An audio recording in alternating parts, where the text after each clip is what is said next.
All right, this right here is a different litter. And these are, the only difference here is they got a little bit more spot in the mix. American spot. And really, we're having better luck with the spot cross pigs than we are the Duroc Hamps getting the cover to see it. We're having real good luck getting good cover out of these. But we had several emails this week asking about when, what do you do with pigs at a certain time? And, the day they're born, if you want to clip their teeth, if you need to clip their teeth, milk teeth, and you need to clip their tails, and you want to castrate them, you can do all that the day they're born. We don't clip tails. We check the milk teeth, and if the milk teeth need clipping, we do it the day they're born. We've talked about that in other videos. We don't clip tails, but if you did, that'd be the time to do it. And we castrate at about 5 weeks. We usually castrate at 5 weeks and wean at 6 weeks. Now, we'll talk about weaning pigs. We have a lot of questions about that. Okay, in a commercial hog house, they wean pigs at 28 days. 17 days sometimes 28. But the caveat to that is they also feed a pig starter feed that has milk replacement in it. So out here on the ground, unless that feed is not readily available, so unless you're gonna make your own pig starter that has milk replacement in it, you probably need to wait at least 4 weeks. At least 4 weeks. 5 is better, 6 is better than that. If it's a really big litter and the pigs aren't doing it quite exactly like you want them to, you can run them on to 8 weeks. But 6 is probably a plenty. If you'll worm the sow 2 weeks before she has pigs, you're going to eliminate 9/10 of your worm problem on the pigs. That's not saying they won't pick up some eggs or something, you need to worm them again, but you need to worm the sow, not the pigs, but the sow 2 weeks before she has them. Then we wean the pigs at weaning, and we usually try to sell the pigs at weaning. So we worm them, they go in the customer's truck, and they shouldn't have a problem. Pigs will start eating solid foods at around 3 or 4 weeks. And my wife wanted to give me a watermelon. I'm not on camera. Don't you do it.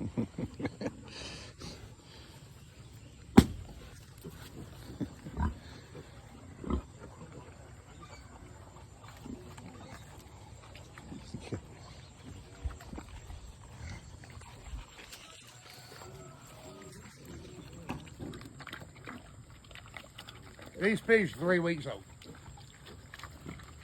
And they'll start eating fruit and stuff like that a whole lot quicker than they will anything sweet. But they're only 3 weeks old. You see what they're doing. They're eating the grass through the fence. You're sure showing that watermelon through the boss. Oh, you eat them like a piranha. You know, piranha. But there was some other question we had about about the piglets, but I can't remember what it was. I think the biggest one, we had one guy was concerned they were eating it 3 weeks. He didn't know if that was normal. And, but that is, that's pretty nice. Litter size has a whole lot to do with all this. And how good the sow milks. Nobody ever talks about, a good milking sow versus a poor milking sow. She's a pretty good milker. Most of our bloodline are good milkers. But the better that sow milks, the bigger the pigs are.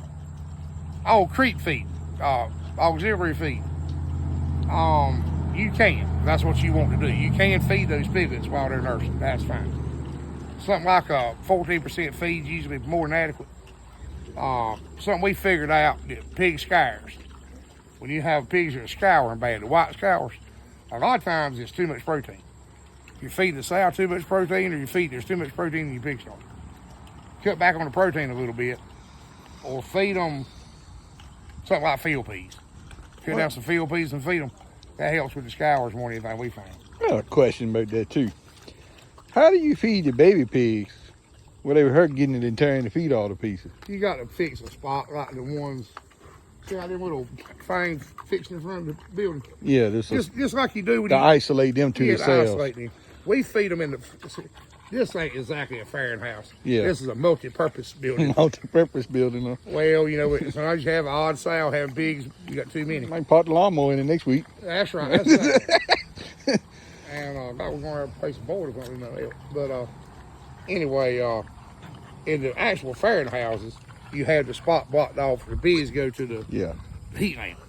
Well, that's your feed place for them too. Okay. Just put your pan there and dump a little feed back there where she can't get to it. Now my new houses we're gonna come off the side with a little blocked off 2-foot spot. We got some white feed troughs. I thought it ain't one right handy, but we got some PVC pipe made feed troughs. I seen one laying somewhere. Yeah, they serve them around. And that we're gonna use to kind of auxiliary feed these pigs a little bit. I don't want to feed them much, because the truth is that comes right at your profit. But that's right. You know. Yeah. But you know, we're trying to get our litter size up, and the more we get our litter size up. How many is in that litter? Well, she had 16. She ain't got like 11 or 12 left. Oh, it's still a good sized litter. Yeah, it's still a good sized litter, but we're shooting. I want 14 weaned pigs off the side. 14. That's what we're shooting for. And that means I need to have 16 or 17. Because I'm going to tell you, short of using a farrowing crate, which my sows won't fit in a farrowing crate. These would not fit in a commercial farrowing crate. I know they look small on camera. They always do. If you get in there and stand beside them, it becomes obvious. I'll say, that ain't her first litter, is it? That's her second. I'll say, that sow, that's bigger than the one we got at the house. Yeah, that's her second. But she's 650 pounds. Yeah. Yeah. We got some gilts over here that just got bred with 500. And a grown sow around here be 8, 7, 9. But they won't fit in a farrowing crate. Yeah. They won't fit in a farrowing crate. Our farrowing houses are 8 foot by 8 foot. And these big sows, their noses are touching one side, their butt's touching the other. Yeah. They're 8 foot long. And I said they won't fit in a commercial farrowing crate. Different kind of hog. These are different kind of hog than commercial hog. And unless you put them in a crate, you're going to lose some to get laid on. The best sow, she's one of the best sows we got as far as not hurting a pig. I mean, she's a good mama. And she'll still mash one or two. Or the dog will get one. We had that happen. One of these right here. I don't know if you see it. Like I said, multi-purpose men. They can slip through that gate. Yeah. And when they got out, the dog got one of them. But my buddy Jason from Memphis is coming. He's getting all these. He's getting a whole litter. He's been waiting on them a year. There's some good gilts in there and a couple of really good boars and some meat pigs, you know. Anybody ever tells you to have a litter of pigs don't have a cub in it, or don't have something in it that, you know, needs to be a meat pig instead of breeding stock, I wouldn't trust them too far. Because there's some boars and they're the right color. And we have a market for every red and white boar we can get on the ground. But I'm not going to sell them for boars. See, I haven't eaten a watermelon. Yeah. He's not a bad meat pig, but he is not breeding stock. Yeah, he's a lot smaller than the rest of them. There's another one right there that's not breeding stock. You know, and we're going by conformation, build, type. I say he ain't nice and square like some of them others. Well, there's a bull right there nursing. I believe that's a little bull. Yeah, it's pretty sharp. Sharp as you want, you know. There was something else we saw on Facebook the other day. Everybody said corn won't self-pollinate. That's just one little lonesome corn plant. Yeah. I grew 2 up here about 15 foot apart just to show people it would self-pollinate. Now, bear in mind, I had never bit of fertilizer and on water it got what them hogs splashed on. You like us, though, you don't have plenty of water from the sky. Yeah, we had plenty of water. Yeah, we had a foot of rain one afternoon earlier Well, we had a this bad thunderstorm last night. That's something else we talk about.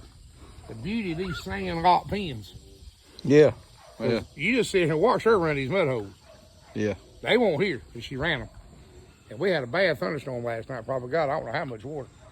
And they don't hold water. You ain't got to worry about them holding water. Now, when it's real hot, this is just where they dump in the pan mainly. Do what now? This water is whole, just where they dump in the pan. She run that while ago. Right, she filled it up with a water hose. Yeah, she filled it up with a water hose. Up here on this hill, it's pretty hot. And, you know, we got to keep them some water. You got to come in here and cool them off every morning. And, you know, you need to make sure you water them. But that's about all we can talk about. Was there anything you wanted to cover? Was there anything I forgot? Was there any questions you've had? Stuff that people might benefit from? I thought about that. I remember how would you feed them when they heard turn the feed all the just pieces. give you a little cut-off spot where you got for the pigs to hide. Because I got one of them little small feeders. I said, well, if I put it in there, she going to tear it all to pieces trying to get the food, so. Well, she might not. It's a baby pig feeder because her head ain't going to fit in it. Yeah, we got one of them later. Yeah. We're going to put one of them in we just feed them in a trough and give them just a little bit. See, right there's 2 troughs. You feed her in one trough and them in the other, and they're going to get part of what they're supposed to get. She's going to get part of it. And, you can't ration it out. You can't give each one of them his little plate. So you can eat this food. You want the little plate? Because you put it in a feeder. You put it in a feeder, they'll get what they're supposed to get. But you put it in a pan, I've thought about that. Them big pigs are going to get the majority of it. Yeah, I've thought about that. I had one of them little feeders like you see in a commercial hog house. Yeah, that's what we got. Stainless steel ones. We got one. I thought their heads can fit in it, but her head can't fit in it. In fact, it's laying right in the middle of the yard around here somewhere.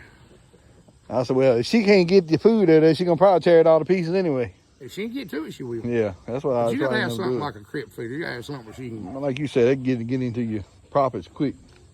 Keeping you filling that up every day. Well, you figure like her, she's already getting 15 pounds of feed a day. Yeah. You start getting them pigs another 2 or 3. I mean, it don't sound like a whole lot, but when you got as many pigs as we do, it adds up. Yeah. You know, and that was something else too we ought to cover. A bred sow only gets 5 or 6 pounds of feed a day. An open sow only gets 5. Definitely don't get 5. And a bred sow only gets 5 or 6. A lot of what I hear people having trouble is the sows have pigs that's too fat. You don't want a roly-poly fat sow. You know, it's not what you have. You know, they just have too much. Like that red gilt over there. You see her good. In the boy move. Yeah, he done. So what are y'all doing with him? You moved him over. He's gonna breed them. He's got 2 in there. He's got to breed. Okay. Well, We took him out of this pen over here and put him over here in this pen. Well, the problem we got right now is I got 3 of Big Mike sows over here, and they're taking up my spare pens. My boy pen's got 2 of his gilts in. Yeah. And I don't have enough room, and we're having to kind of do stuff we wouldn't normally do to make up for it. Normally, we wouldn't put a boar in the pen with 4 sows. We put 1 sow at a time in with the boar in the boar pen. But I bet he's happy got though. the other pigs. I bet he's happy though, ain't he? Maybe. Yeah, you happy? Well, he's a pretty good breeder. Now he'll get it done. Get it done. And I don't know if you saw, he'll load right up. You ain't got to worry, ain't no stress loading. Yeah, he just loaded on up and laid down. Yeah. All right, He associates that trailer with breeding. yeah, he laid down. All right, wake me up when the ride's over. I believe, I do about believe he would too. But our old boy, that old boy up there, I believe he loaded up like a coon. All right, the old boy you talking about, that's the daddy to the boy that I got. Yeah, that's daddy to the boy. Boy I got. Now, he's no relation to this boy. I got you. He's a different bloodline we brought in. But we tried to limit line breeding to it was minimum or non-existent. Every once in a while we might line breed something to set a cover. But I think it's hilarious. My daddy had purebred do-rods. And I continued that for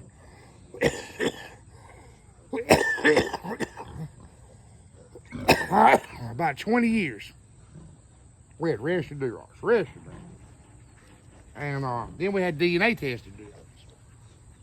But for some reason, my do-rod pigs will have that black spot on the side. And I don't know if you see it on some of them pigs there. They still got that one black spot. That right there is a good example. Yeah, that little black spot right there, yeah. That's a big one. They're usually not that big. They usually took like you dipped a paintbrush and the paint just touched it to them. But I had that one black spot on the left side. And we have no idea where it came from. Don't remember when it first showed up. But you might need to stop there because I don't know how to. One black spot. Yeah, the little black dot, yeah. Yeah. We'll finish up on that. Maybe cut it back on. Yeah. Anyway, that one black dot. And, like I said, those papers don't mean nothing. We figured out a long time ago.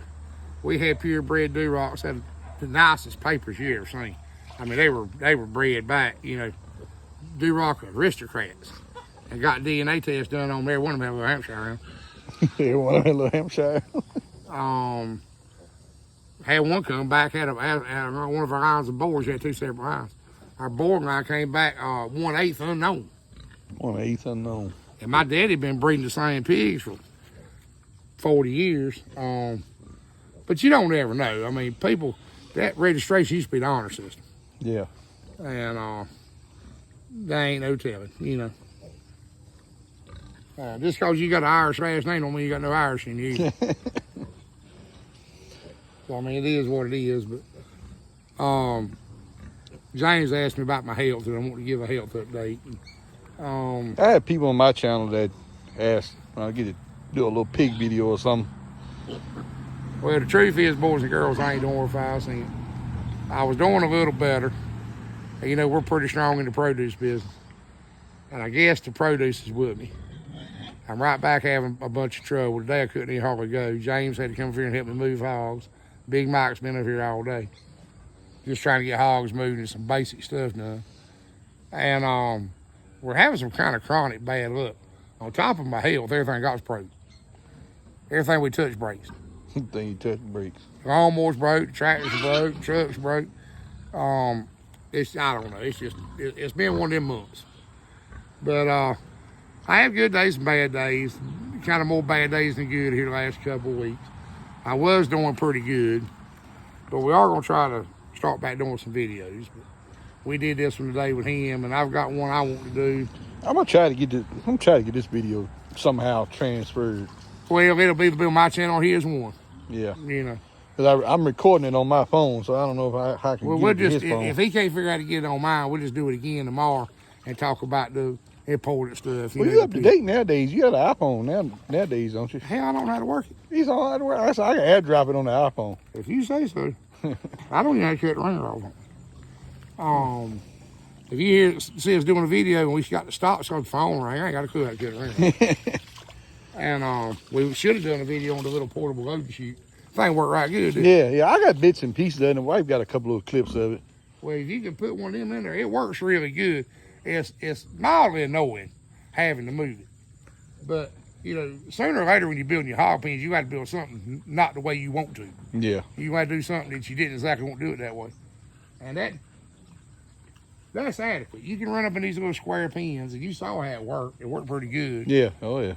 If you want to take them around and show them the little setup, He fed them in the trough. Hoping to get them. Shake it. Just shake it. Oh, yeah. Let them see it. Just a little bit on the front. Let me see the scoop. There you go. There you go.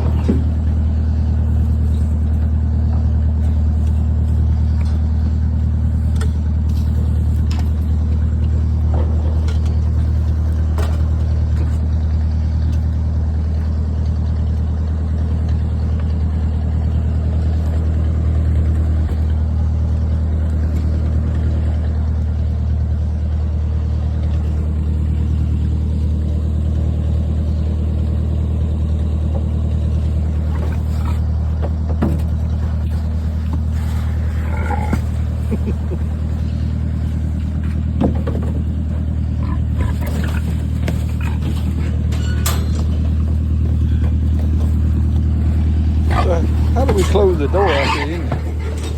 We'll work that out in a minute. He's still working at it. This is the portable loading chute he's talking about. Piece of pipe goes through here. You pick up the piece of pipe and it's got wheels on it, and you roll it. You roll it out of here, roll it anywhere you want to go with it. Well, better than that, you pick it with a bobcat. Yeah, it's a little bit easier when I ain't got a phone in one hand, but you get the concept of the portable loading chute. So you just pick that up and you wheel, basically like a wheel bar. Let's see how the little catch pen works.